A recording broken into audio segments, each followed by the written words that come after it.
Hello and welcome to A VO's Journey. My name is Anthony Pica, and this podcast is all about helping the new and upcoming voiceover artists grow their business and sidestep all of the crazy landmines I seem to step on. I am so excited today because on this episode, I interview the CEO, the founder, the managing director of Voquent, Miles Chicoine. Listen, everybody, this interview is incredible. You are absolutely going to love it. All right. I mean, I can't say enough amazing things about Miles and what he is doing at Voquent. Just blown away. But you know what? I'm going to let you listen and really enjoy it. All right. So let's get to it. All right. Let's do it. This is VO's Journey.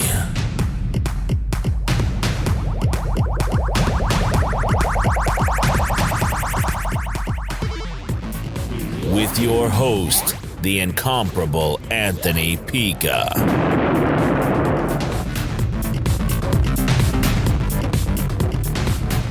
All right. Well, I am so excited to be with the founder and managing director of Voquent, Miles Chicoine. It is so awesome to have you here. Thank you so much, sir, for coming, and welcome to VO's podcast. Thanks for having me. Awesome, man. I know for myself and so many of my listeners and all the people in my group, we are just so excited about Voquent and everything that you guys are doing, from your marketing, which has been incredible. I know I have a lot of voice actors who are thrilled, and you guys have been everywhere, to the ease of the platform. So just getting started with today's interview, I'd love for you, if you could, tell us a little bit about yourself, how you got started with Voquent and in this business, and you just kind of lay it out for us. Right. Okay. So I don't originally come from the voiceover industry at all. I come from the technology industry, and working with software systems and business applications with really Fortune 500 companies for the last 20 years is what, I guess, really what brought me to the table of what would ultimately become Voquent, which is obviously a platform, a marketplace, so to speak, for voice actors worldwide to enable themselves to become visible to the rest of the world. And what I saw was a clear gap in the market.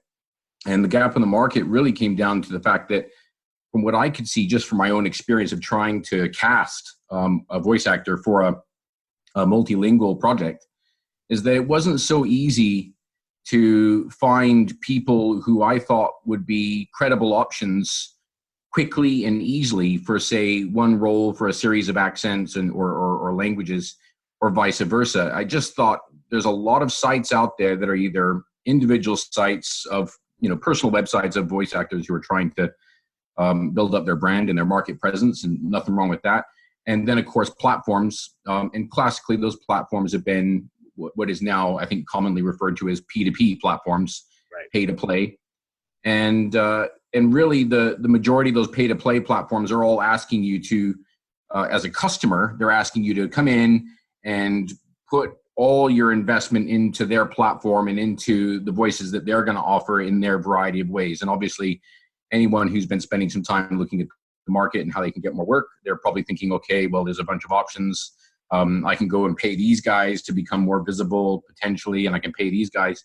One thing that they all had in common is they're all expecting the voice actors to audition. And there's nothing wrong with auditions.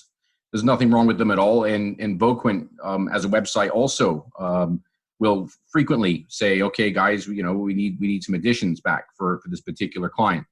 But the real difference was, when I could see, looking at all these different sites, is that they're completely reliant on additions. They're not relying on the material that already exists, that voice actors have, some for 20 or even 30 years, produced and made available to showcase their capability and their talent and their versatility.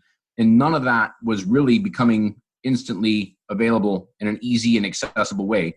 If I looked up a particular accent or looked up a particular type of read, I was just getting stuff from all over the place. That there was no coherent or sort of tangible model that allowed me to measure and narrow down what I was looking for.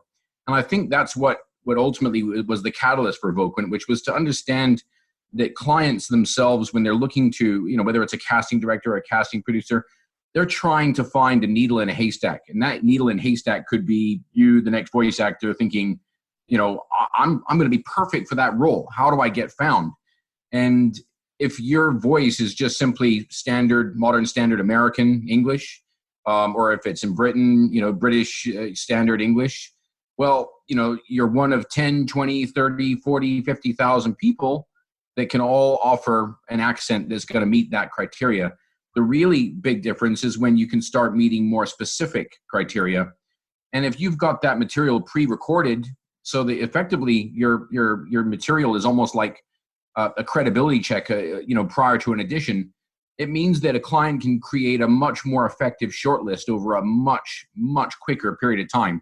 They don't need to wait for a day or 2 days or 3 days for auditions. They can do a project within an hour because they found the right person in the right location who can do the right accent authentically. That's really from where Voquent came from.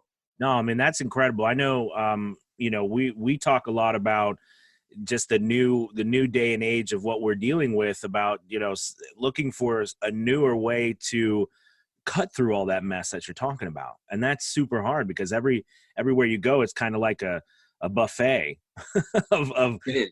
Yeah. Voice actors and everything. And then how do you narrow down someone's actual, specialty? And so with that being said, how does Voquent do that? So what Voquent does is it essentially enables a voice actor who uploads an audio demo, a sample, so to speak, to assign all the relevant attributes to that sample. Now again, if I looked at other sites previously, I'd find that people were confusing tones and styles. Someone would say, "Oh, here's some." If you want to look at the showcase of our actors on our site, like say it's an agency website or it's a portal, again, you would have this kind of proprietary mixture, which is completely arbitrary, how they devised it, which would be essentially mixing up different types of tones, different types of styles, and also different types of delivery methods. Like, for instance, if somebody's doing character work as a style, and they're doing that in a variety of tones, even if it was compiled into a reel, it's not really, really helpful if that can only be found because someone did a lookup for gaming characters, because that character work could work just as equally well for animations and vice versa. And so what we spent a lot of time doing before we actually released the website was to really look very, very carefully at the methodology behind what is a voice, what is a sample of audio, how should it be indexed in an intuitive and thoughtful manner that allows people, when they go onto a website, if they were searching through these attributes and really diving down deep into really specific criteria, what would enable them to go through an exploration process where they could find what they wanted when they maybe even didn't know, where maybe the examples of those samples will allow them to go through a process of elimination. I start listening to stuff that's by, for narration or documentaries, and I go, no, that's not really what I'm looking for. Or I go, oh yeah, I'm looking for, stuff that's in the promotional style, but there's a lot of different kinds of promotional styles. Am I looking for that authoritative promotion? Am I looking for more of a kind of a nurturing type of promotion? Am I looking for a promotion that's more read in a conversational manner? These are all the kind of critical attributes that really separate out a huge variety of different types of reads and personalities that people are looking for. And honestly, I would say, we've done a lot of projects at Voquent, thousands. And if you take any one particular client and say, what do you want? 50% of the time, they don't know. They don't know. They need to have a platform that enables them to identify what they want through exploration. And so the whole process of assigning attributes is so important. And those attributes do mean that you're going to get found on really, really specific criteria. But it also means that if you don't, if you're thinking, oh, I can just upload some reels and they'll hopefully find me, that doesn't work. It might work on another site where maybe they've got a roster of 10 or 20 people. And so it's the same people, just kind of trying to show themselves off in a similar way. But if you're offering a worldwide marketplace of every accent and every language in the world, you need to give people what they want. And what people want to hear is what's relevant to their project, not what was relevant to somebody else's project or what was relevant to a whole bunch of other projects. So when somebody hears a reel and they go, oh, this person's really versatile. They can do a funny voice and they can do an angry voice and they can do, a high pitched voice and a low pitched voice. There's sites that are always going to have, I think, a need and a desire to have that. I don't think there's anything wrong with reels. I'm not an anti-reels guy. Right. But with Voquent, by not having reels and by bucking that trend and asking people to assign all these attributes that we've laid out against the sample to say, okay, what style is it? What tone is it? What is your pitch? What is your accent? We're allowing that granular level of authenticity to be identified. And that's what helps voice actors get picked in a small short list, where instead of you having to audition 1 in 50 or 1 in 75 auditions and hoping to get one, you're one of maybe 4 or 5 people tops. So the chances of getting a job when somebody shortlists you on Voquent are really high. Wow. That is really, I mean, that's incredible. And I think this is so awesome because for many reasons, but most of us voice actors, we are in the voice community.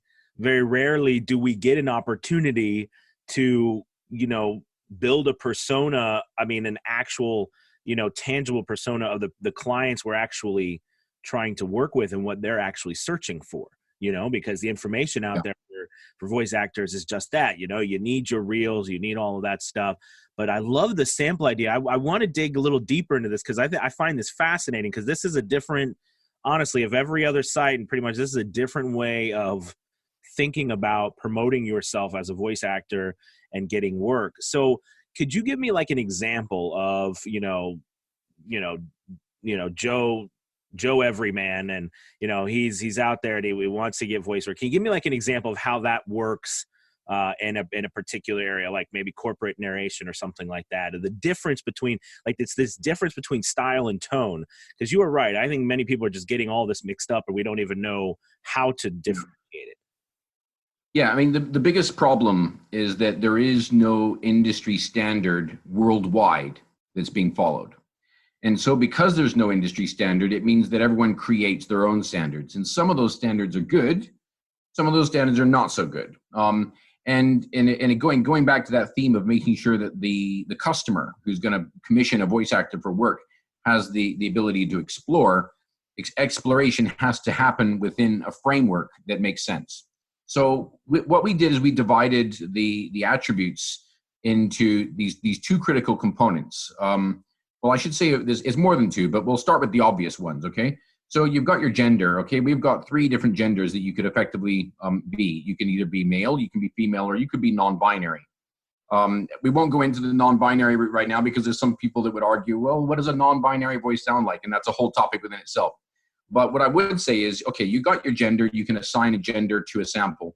The next thing you can do is you can assign your age group. Now, some people have those kinds of voices that they sound, they're a little bit more bassy and lower toned, and other people are a little bit higher pitches. I think the thing is that these different pitches will generally kind of give a kind of a playing, a vocal age to their voice, regardless of what age they actually are. And some people are versatile enough that they can sound really young and they can sound older than their years. And therefore, we didn't want anyone to be typecast by their actual age. We wanted them to be found by the vocal age that they can perform in, or ages that they can perform in, which again opens out more opportunities if they're able to offer that. Now, once you've identified your age and your gender, the most important thing is the accent.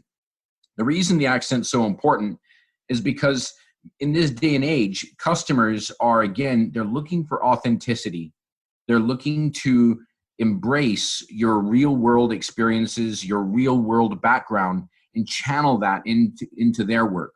Now, don't get me wrong. There's plenty of marketing companies and big organizations that will, churn out stuff that, for lack of a better expression, is a bit garbage, and they're not paying attention to authenticity. But more and more organizations are. They're trying to get that authenticity. They're looking for people who are genuine from a very specific area. And so with the way the internet works nowadays is that people have the ability to market themselves to very critical, specific demographics. They can say, I want these kinds of people in Texas. I want these kinds of people in New York. I want these kinds of demographics in London. I want these kinds of demographics in this remote part of France where we're going to sell our wine, whether it's for radio or TV or the internet, whatever. And so the thing is that with the explosion of social media, the ability to market to aggregate demographics, which are very specific, it's created this need to be able to identify and channel authenticity. And so the accent is really important. If you're performing in an accent that doesn't sound authentic, you're probably not going to get the work, because in Voquent, for instance, if you said that you could perform with a particular kind of accent, there's a good chance that you're going to be sandwiched right next to someone else's accent who are dead on perfect for that accent, because that's where they were actually born or brought up or native to. Right. Whereas someone else who's trying to pretend, it doesn't come across so good. And so, a sort of an imitation accent doesn't bode well. Now, the thing is that most people, particularly those who aren't multilingual, are capable of performing really in about two accents. They have almost kind of like their posh accent, their well-spoken, articulate version, and then they have their more kind of conversational, relaxed accent that they would speak in, to just anybody. And those two different accents, it's really, really important to identify what they are and be able to offer a variety of material, because that's two different accents you can perform in. Now, somebody who's really talented, who maybe is multilingual, they can offer a whole range of accents, 5, 6, 7, 8 accents. And being able to show that you can do that is really, really important in terms of being able to get found. There's so many people that will sign up to Voquent and say, oh, I speak multiple languages and I can do all these accents. And then they don't upload any samples. And I'm thinking, well, if you don't show that you can do it, then nobody cares. People need to hear that you can do it. And so having those attributes is really important. The accent is the most important one. We classify over 1,500 accents, which is a huge amount, because there's only 250 countries in the world, and there's only about 500 primary languages that are spoken in the world. So if you think about primary and secondary languages, we classify, I think it's about 88 different accents just for the United Kingdom. To an American, you'd listen to all those UK accents and you think, they all sound kind of the same. But in the United Kingdom, if you're marketing to the United Kingdom, there's a huge difference. And vice versa in the United States. You know yourself, somebody speaking with a Southwest accent is going to sound a whole lot different to an East Coast or a North Midlands accent. All these different kinds of accents is so important. So after the accent, you've then got these two things, which we talked about, you mentioned earlier, which is style and tone. So really, the style is really the what it's being performed for. So if it's for a promotion, the style is promotional. If it's for narration, then that's the style. If it's for a documentary, that's the style. You can read that style in a variety of different ways to try to evoke an emotion from the audience that's unique or specific to that style. So the thing is that people are looking when they're doing promotional material, they're looking to entice their customers.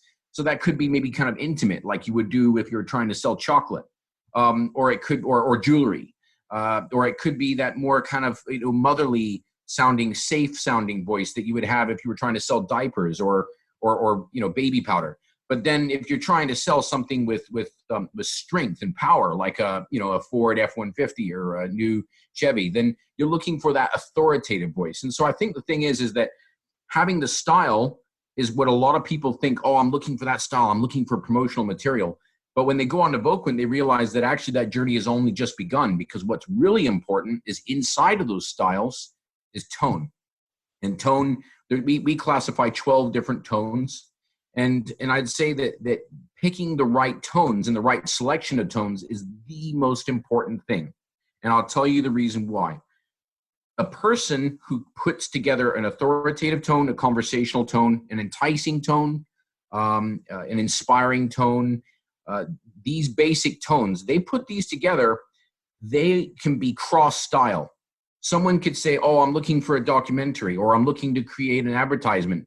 Does it really matter if their recording was for that? No, what matters is how they recorded it. What kind of emotion were they trying to create? And so somebody who records in a nurturing tone could be available for multiple styles. And that's why style isn't actually as important. It's useful to have, it's useful to know, but it's not important for getting work. Tone is everything.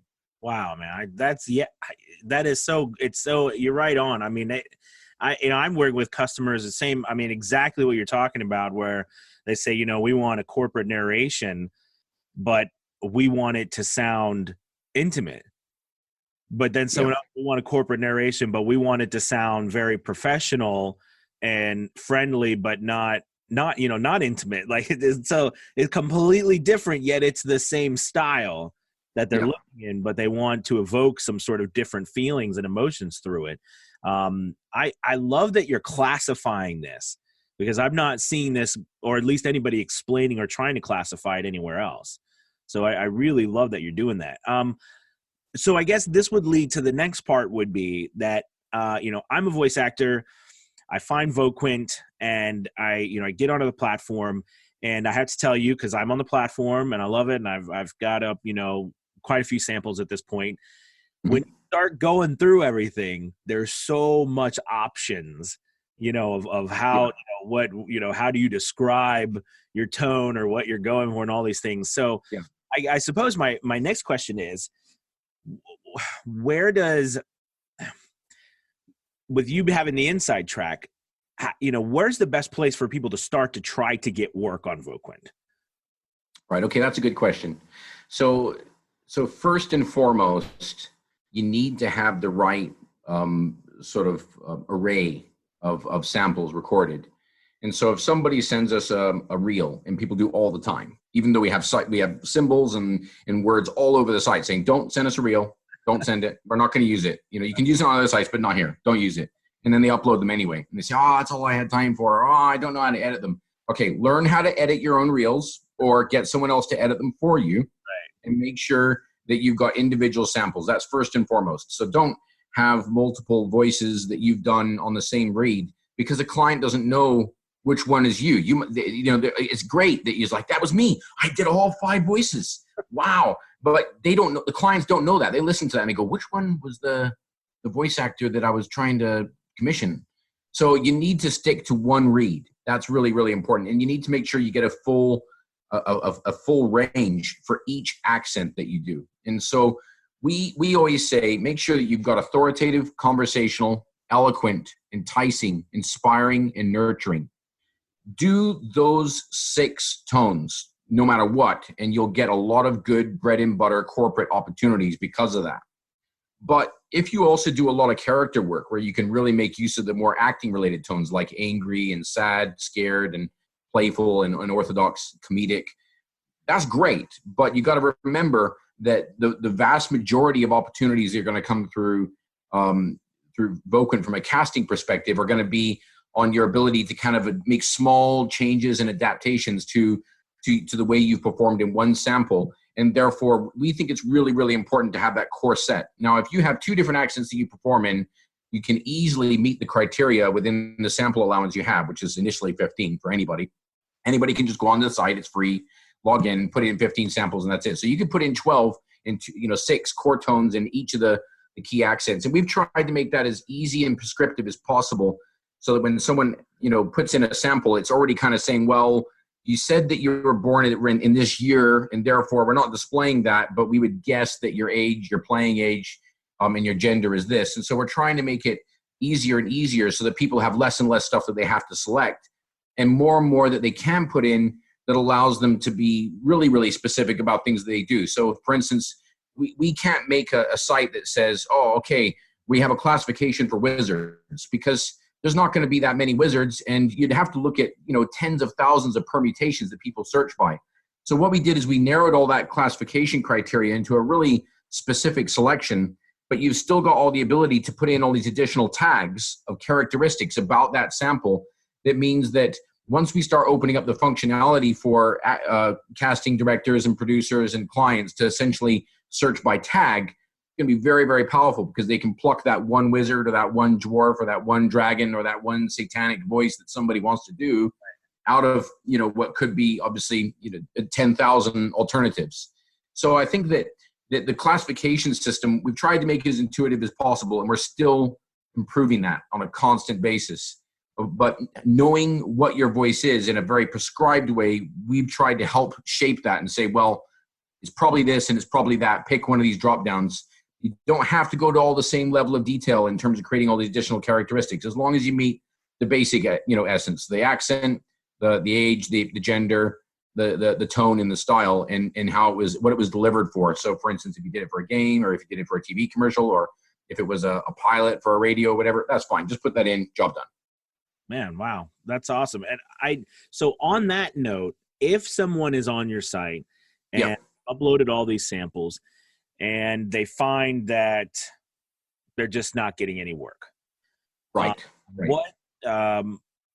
What would you recommend that, people do? A trial and error? Like what do you recommend they do to try to generate something if they're not seeing any results?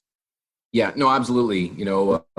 That's a really, really good question, because, and I think you actually tried to ask me that earlier, and I ended up going off on a tangent. So sorry about that. So yeah, how do you get work once your stuff's already on Voquent? Right now, there's nothing that a voice actor can do proactively apart from changing their samples. Now, the question becomes, does changing or adding to my samples give you more work opportunities? First of all, yes, if you have more samples, you get found more often. What you've got is some actors who put in literally one sample. That's all they've done. And they've consistently been booked for that sample. Now, I could look at those people with the fewest samples who've gained the most work and go, yeah, I've got an insight here. This is what everybody needs to upload a copy of this, because this is what everybody's looking for. But I don't think it actually works that way. Every single voice in the world is unique. And everybody has a voice that resonates with different types of work. And so no one really knows what the perfect key is. There's some great voice talent coaches in the world who will help you create fantastic reels and really improve your performance, so that when people listen to your material, they go, wow, that's great. How do I book this person? This is fantastic. But I think that when it comes to Voquent, all you can do is upload as many samples that cover as many different types of, tick as many different boxes as possible. And so here's a quick, good idea.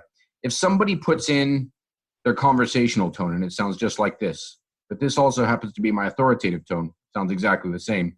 This is also my nurturing tone, sounds exactly the same. Be honest with yourself.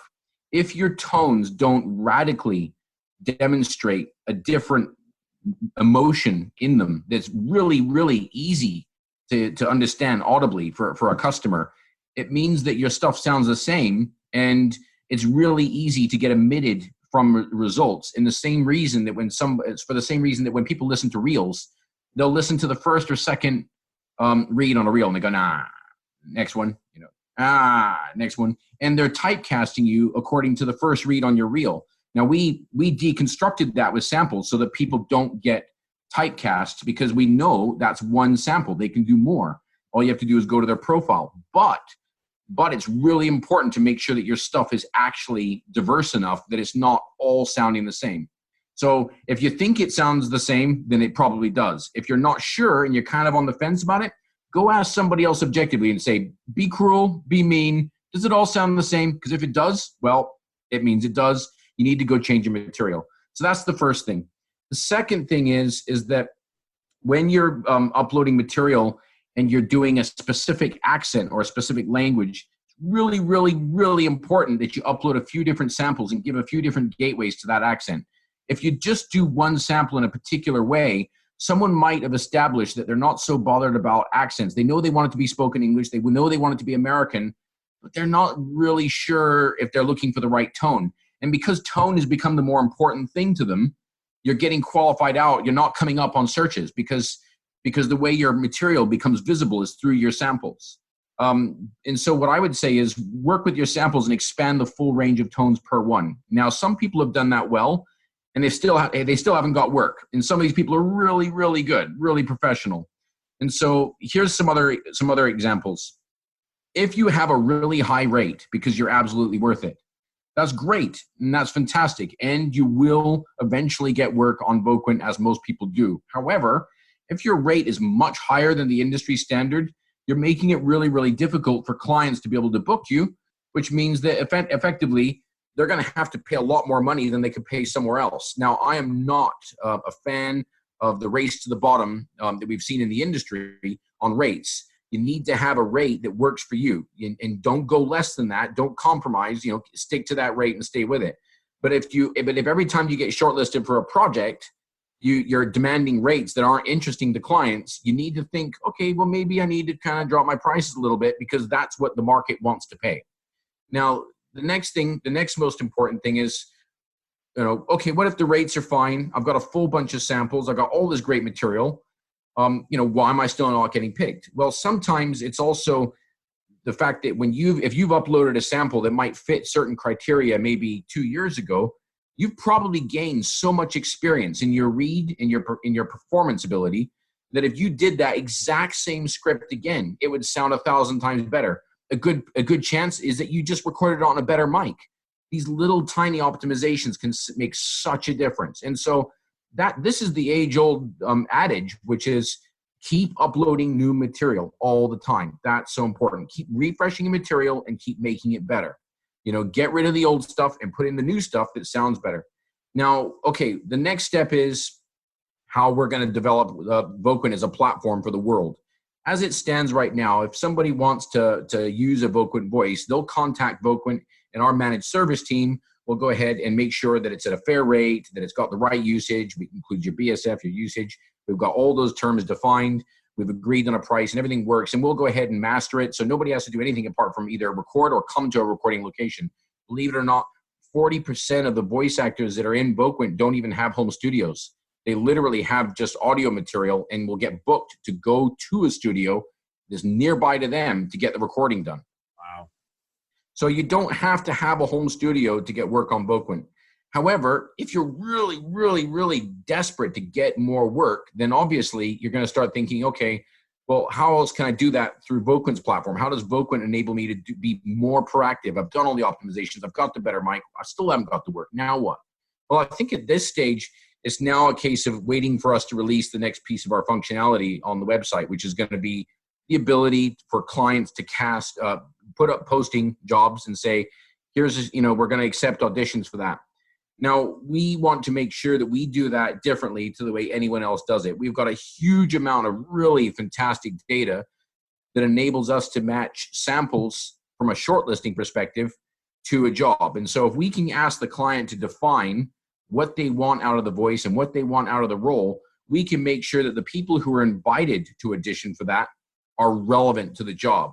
Now, if you're going on any of these other P2P sites, that's a real problem. You got a carrot on a stick. They're saying, look, here's a job for an American English voice. Give it a go. And now you're going to go ahead and throw in your audition.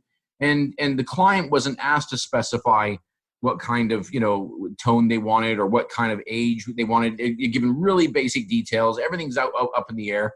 And so everyone's throwing all these auditions in the hope of getting one to convert. And it's really kind of like throwing mud at a wall and just seeing what sticks. And we want to change that process so that when people are shortlisted, they're part of a much smaller predefined shortlist that's relevant to both the client and to them. And that means you got better odds at converting, and the clients are going to hear material that's worth listening to. Because I can guarantee you, if a client gets 150 shortlists, 150 auditions, they won't listen to the 150. They'll maybe listen to the first 30, make a decision, and it's done. Right. Absolutely. That is such a big problem right now for a lot of us with clients, because most of the sites, when you get work, it's a crapshoot. I mean, they give you a very bare minimum of instructions, and you do what you have to do, and they come back and say, this is not what we wanted at all. Well, how in the world do we know what you want? Yeah, and that's difficult because the clients don't know. Exactly, and the way you set this up, it helps the voice actor just as much. It does. It's about helping everybody. Yeah. No, that's fantastic. So let's dive in, because I'm on the site right now and I'm looking at the pricing and everything like that. And I think there's a lot. What I love about your site is it's so easy to work with, but at the same time, I know for me, I get caught up on the profile section, like where I'm uploading samples and trying to make sure all that stuff is. So talk about price wise, because definitely, my goodness, what a discussion, right? As prices, but for Voquent and for the sake of looking to be competitive, is there, and I don't want you to have to, give away necessarily like the right price, but could you talk a little bit about pricing that you're seeing, even if it's from a macro view, not so much micro, or both, like what is a good price that people can go for? Yeah. Okay. So I'm gonna name a website here, which is not affiliated with us, but I still think is a really good standard to work with, and that would be the GVAA rate guide. Okay. That's a really great benchmark to be able to understand what's your worth, what's your value, and how should you be presenting yourself from a price perspective.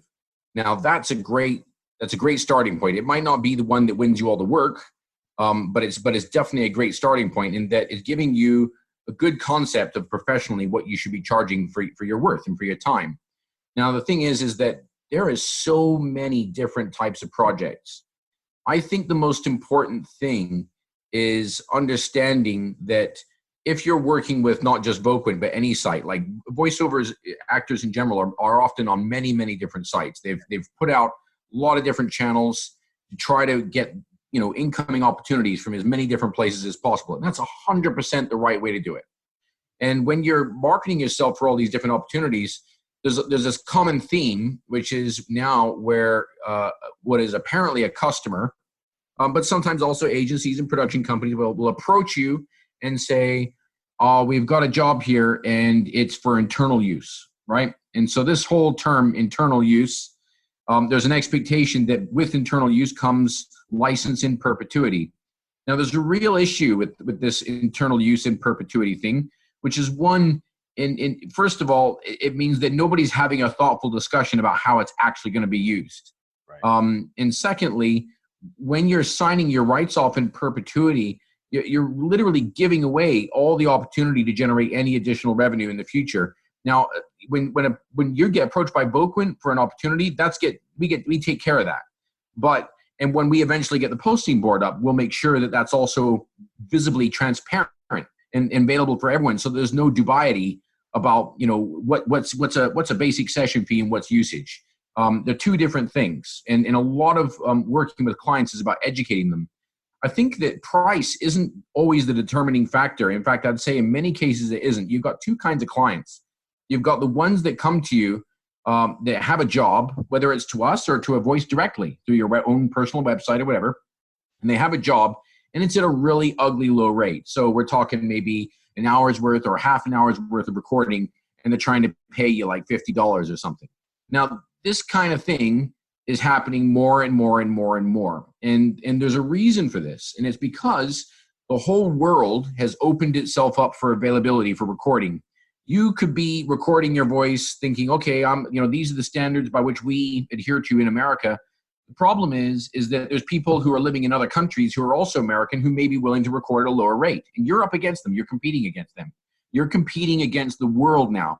We used to compete against people in our local regions who are nearby to the studio or whoever the agencies knew. Now you're competing against the entire world. You're competing against the entire world full of people who all have professional studios and recording equipment. And therefore, there's a global market rate that isn't determined by anyone to the same extent that there's only so much work that can be done to control the price of oil. There's a global market rate. And what is that global market rate? It's changing all the time. It actually varies in range on a per country basis. What I would say is there is no sweet spot number.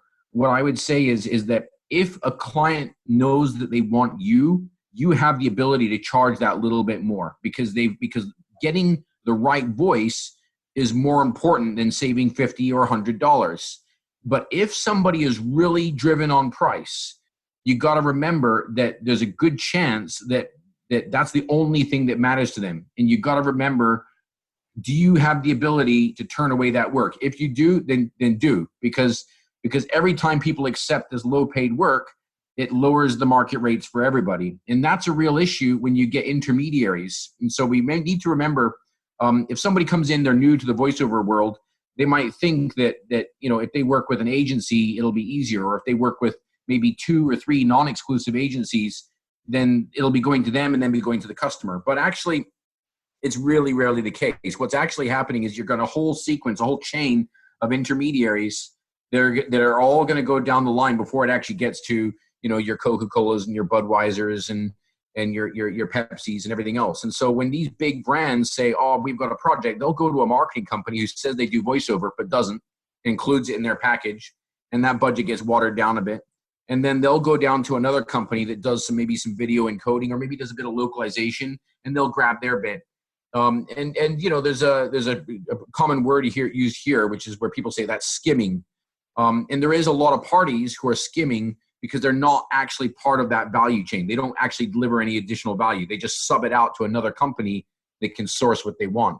And so by the time the work actually gets to the agent or agency or voice acting, roster or voice actor themselves, it's already often been watered down. And that's where these low budgets are coming from. There isn't, companies like Coca-Cola don't say, here we go, we're going to do a national TV ad and we're going to pay, $200. That's great, in perpetuity. No, they don't. They'll put aside a budget, which is probably in the region of, 10 to 20 and, 1,000, and that will get watered down by different parties. And so knowing what is an acceptable rate is often based not just on knowing whether it's internal use or actually being used in a variety of different mediums, whether it's being promoted or boosted in any way. It's also knowing that the end client is someone who actually can afford it. Because if you don't take those things into account, you're gonna lose opportunities where you got small businesses that just have a small project. And if you're going, my rate's $300, I'm not gonna change anything for anyone. It might take me 1 minute to record. I don't care. $300 BSF. That's my rate. That's not gonna work for a really, really small company that's trying to do something for like a little museum or something. Right. If it's for a big company, then it does. And so you have to know who your client is. And if you don't know, you need to ask. Voquent will tell you when it comes to you, but on any site and with anyone, you got to know who the client is. Now, I had to, Miles, I have to tell you, I think that's one of the best descriptions of understanding pricing in the voiceover industry I've ever heard. I mean, really, that's incredible. No, I mean, well, I'm humbled to hear you say that. No, really, because I don't think I've ever heard anyone speak about it in that way, because we're all facing the issue of pricing and understanding the differences between, working with someone like us or like myself, who's a solopreneur, and they're doing their own business, like you just said, a small business who has a couple of dollars, and they want to make a video and they need to hire a voice actor. You know what I mean? They have $100. That's what they've allocated, and that's what they do. But then, like you said, that's completely different than Coke, who's doing all this stuff. But then it goes down this chain, right? And I mean, it's just like middlemen, right? I mean, it's the same thing in between. I mean, and it's so it's really incredible. Thank you. I mean, so with all that being said, that just blew my mind, man. With all that being said, would you recommend, playing around with pricing? Because I mean, in the end, I'll be honest with you. I mean, in the end, I work with a lot of new voiceover artists and upcoming voiceover artists, and a lot of the issue is that branding yourself, in all fairness, against companies like Voquent and out there is very difficult because they have geniuses like you, marketers and stuff. So it's tough, right? So we go to these sites to do that. But with that being said, it's kind of like you're just starting and you want to get work. You might not even, like you said, you might not even be ready to charge $300 for a 30-second spot or something, I mean, you just might not be in that same ball league. So what do you recommend, someone does to play around with pricing to see where that can help them, Okay. So really, I wouldn't be going less than, on average, $150, absolutely minimum. Really, if you're doing less than that, you're doing a disfavor to the industry and probably a disfavor to yourself. And is that $150 for what? For an hour, for a BSF, for an hour of your time, or up to an hour of your time. Okay. Now, don't get me wrong. If you're squeezing in a whole bunch of different jobs and somebody says, look, here's a quick, it's going to take you 3 minutes to record. It's a quick read. You don't have to do it under live direction. And you can squeeze it in, then yeah, you can take it in for less because it's tiny. No problem. There's nothing wrong with that. What the most important thing is don't give away your ability to earn money in the hope that it's going to help you kind of build momentum, because you're not building momentum. That client will use you once, and then it may never use anybody again for a year. It's not because they didn't want you. They just didn't have any more work for the rest of the year. And there's no guarantee they're going to come back to you, because the next job will be coming completely different, not relevant to your voice. And so I don't think that lowering rates is going to help anyone get more work, because people don't make decisions on rate. And when they do, it's nobody's a winner. They'll eventually get somebody down to such a ludicrous rate that nobody should be accepting the work at that rate. And that's the fundamental problem with the Dutch auction. If everyone is always racing to the bottom on rates, then the quality of everything goes down. The thing is that I can tell you for a fact that if we had 5 people shortlisted on Voquent for a job, someone said, I really like these 5 voices. Can I get rates and availability of all of them? We'll typically say, well, okay, well, who's your preferred, and who's your backup? If out of those 5, just so we have a rough idea of who you'd ideally like to get. And they don't always tell us. Sometimes they say, no, just give me rates and availability for 5. And other cases, they'll say, okay, well, if I really, really was up to me, I really like this voice because of this or because of that or whatever. And they got all these feelings about that. Now, many occasions I've come back from the conversations, or watched the project team have a conversation with the voice, and the voice has said, well, I would really look for this amount at this type, at this rate. And then what happens is we go back to the client, we say, okay, the one you want, that you really, really like, this is how much they're going to charge. And it's more than the average. It could be 250 instead of 150 as an example for this internal job. That's not actually a killer. That's not what's going to ultimately define. They don't go, oh, well, in that case, no. If somebody's told us, look, it's all about budget, we can tell voices that. And if a voice is working directly with anybody, they need to say, look, if this is all about budget, I'm probably not your person. But if they do say, yes, it's all about budget, you need to take a view on that and say, okay, what's my minimum rate that I'm worth? And just don't budge from that minimum rate. Because if everyone keeps on lowering it, try to beat the competition out, it's a loser's game for everyone. And no one's going to get paid well enough, and you're not even going to be happy doing the work. The majority of clients who are actually worth working with, they'll actually pay a little bit more to work with the one they really want to work with. And so my advice would be, know your worth. Don't charge yourself at the same rate as somebody who's been doing it for 20 years when you've been doing it for 2, because those people at 20 years might be looking for work today and might be willing to drop that rate for somebody, and they're going to kill you on auditions, and they're going to kill you on shortlists and casting opportunities, because you're not positioned to be able to provide that same level of performance. Your material just doesn't demonstrate that. And a lot of that could just come down to better equipment. Somebody who spent $10,000 on their home studio is going to sound a whole lot better than somebody who spent $500 to $1,000. That's a fact. Right. And when you're up against that, you need to be aware that you can't price yourself the same as that. I think it's quite clear on the GVAA rate card that, there's levels of experience and capability that you can bill yourself out. So you need to use those ranges, but I wouldn't allow yourself to be defined on price, and I wouldn't allow price to become the integral part of your decision. If you're doing that, it means you're not upselling your value. You need to think about, what is it that makes me great? What is it that my voice does for this project? And I think that's the critical thing, is to always be able to go back to a client or an agent or a production company and saying, I know that my voice works for this because of this reason. And stand fast on your rates. Don't drop it down, because then it's endless. Yeah, no, I understand what you're saying.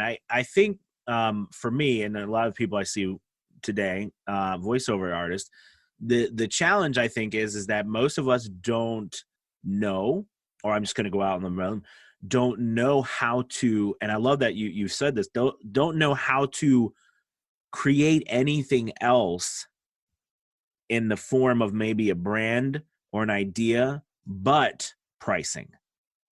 So pricing, I think, also has that issue with a lot of people think there's people who might be devaluing themselves, when I think a lot of times it also has to do with, well, I'm just starting out. I am not a marketer. I don't know how to do this. So clearly a way to generate business must be the Walmart effect, or it must be that maybe I offer cheaper, right? Because and like you said, in the absence of brand, there's Yeah. price, right? There's price. So I do think that maybe what you're doing too, and trying to educate people on how to do something else besides pricing to generate business is extremely helpful. But there's not much out there about that.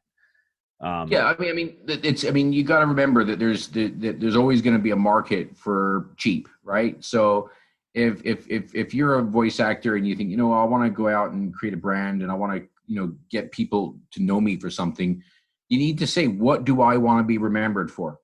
If somebody was going to write a Wikipedia page about me, what is it they would write about me? If I'm a voice actor, I would want them to be thinking about the memorable work that I offered, the memorable emotions that I created, the fact that I could bring that out. That's what makes me an artist. Every artist is known for something. They're known for a house style or an approach to the way they perform that they become known for. And if the only thing you're known for is being dirt cheap, it's just not a great start to your life. Sure. And anybody can go out and buy, super dirt cheap voicesonline.com and hope that they're going to get all the kind of the dregs of the voiceover, industry to come their way. But, it's a losing battle. There's several platforms that try to market themselves on that basis, and they get, ugly dirt cheap work that doesn't pay great. And of course you're fighting against them, trying to basically build up a presence that says, I have no worth, I have no value. And it's completely contradictory to what you're trying to achieve as an artist. As an artist, you should be trying to think, what is it that I bring out as an emotion in my audience? How is it that I deliver that what do people want when they hear my voice? What does it make them feel? And if you know yourself well enough or can identify what you want to become known for, that's what your brand should be about. It should be about offering the most beautiful, nurturing selection of voices and accents in the world, or it should be about offering the best array of promotional work going. I mean, if money was no object, okay, money was not an object, and I said, God, I want to get a really great voice for an audiobook. Do I really want to get Michael Buffer to do, a ring entrance to my audiobook? It's not relevant. It's not. He's got a great voice and it's worth a fortune.